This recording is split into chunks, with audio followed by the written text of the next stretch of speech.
Slope of a line को हम gradient of a line भी कहते हैं और स्लोप डिपेंड करता है inclination of a line with respect to X axis. ठीक है, अब चूंकि हम कोऑर्डिनेट ज्योमेट्री पढ़ रहे हैं तो हम हर चीज को coordinates, X axis, Y axis के टर्म्स में समझने की कोशिश करेंगे। ठीक है, तो मान लेते हैं कि एक लाइन है, वो लाइन कितना इंक्लाइंड है किसके रिस्पेक्ट में, एक्स एक्सिस के रिस्पेक्ट में, वो बताता है हमें स्लोप। ठीक है, एक एग्जांपल लेंगे। तो मान लेते हैं कि ये एक लाइन है।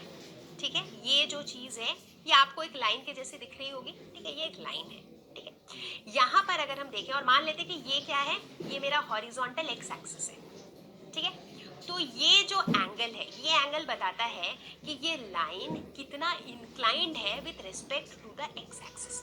ठीक है, तो अगर मान लो ये कम स्टीप है तो ये इसकी एंगल है theta.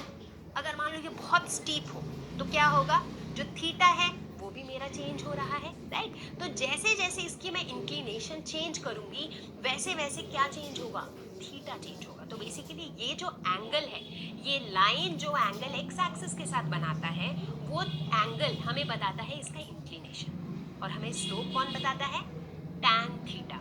tan of this theta gives us slope. तो अगर हम बात करेंगे हॉरिजॉन्टल लाइन, मान लेते हैं तो हॉरिजॉन्टल लाइन कुछ यूं होगा, ऐसे लेटा हुआ एक्स एक्सिस के ऊपर। थीटा की वैल्यू क्या है, 0 डिग्री, राइट। तो इस केस में स्लोप क्या होगा, tan ऑफ 0 यानी कि स्लोप भी 0 होगा। अगर हम बात करें एक वर्टिकल लाइन की, तो वर्टिकल लाइन कुछ ऐसे होगा। तो वर्टिकल लाइन कितना एंगल बना रहा है एक्स एक्सिस के साथ, 90 degree. tan of 90 degree is not defined. तो वर्टिकल लाइन के लिए स्लोप इज नॉट डिफाइंड। तो ये तो था स्लोप। अब अगला सवाल कि भाई स्लोप हम डिटरमाइन कैसे करते हैं। आप सोचोगे कि अच्छा अभी तो मैम ने बताया tan थीटा से, वो तो ठीक है, लेकिन फिलहाल हम क्या पढ़ रहे हैं, कोऑर्डिनेट्स के टर्म्स में पढ़ रहे हैं, राइट।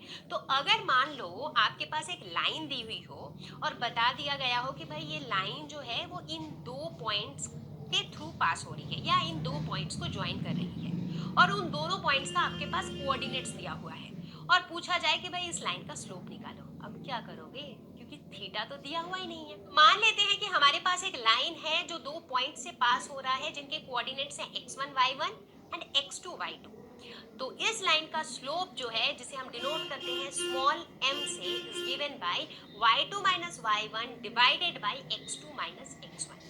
तो इस तरीके से हम कोऑर्डिनेट से ही डायरेक्टली इसका स्लोप निकाल सकते हैं। अब यहाँ पर एक और जरूरी बात है कि slope of a line between any two points is the same. यानी कि अगर मान लो मैं इस लाइन की बात करती हूँ तो इस लाइन का जो स्लोप है ना, चाहे मैं इन दोनों पॉइंट्स के बीच में लूं या इन दोनों पॉइंट्स के बीच में लूं या इन दोनों पॉइंट्स के बीच में लूं, चाहे मैं किसी भी दो पॉइंट के बीच में इसका स्लोप निकालूं, स्लोप सेम ही रहेगा। क्यों, क्योंकि जो लाइन है ना, इस लाइन की इंक्लिनेशन तो इतनी ही है, चाहे यहाँ के दो पॉइंट की बात करूं कि यहाँ के दो पॉइंट की बात करूं। हॉरिजॉन्टल के साथ जो ये एंगल बना रहा है वो तो सेम ही है, लेकिन जहां मैंने इसकी एंगल के साथ खिलवाड़ किया वैसे ही मेरी स्लोप की वैल्यू चेंज हो गई। लेकिन इस केस में भी इस लाइन के ऊपर लाई करने वाले किसी भी दो पॉइंट्स के बीच में अगर हम स्लोप निकालेंगे तो स्लोप सेम ही आएगा।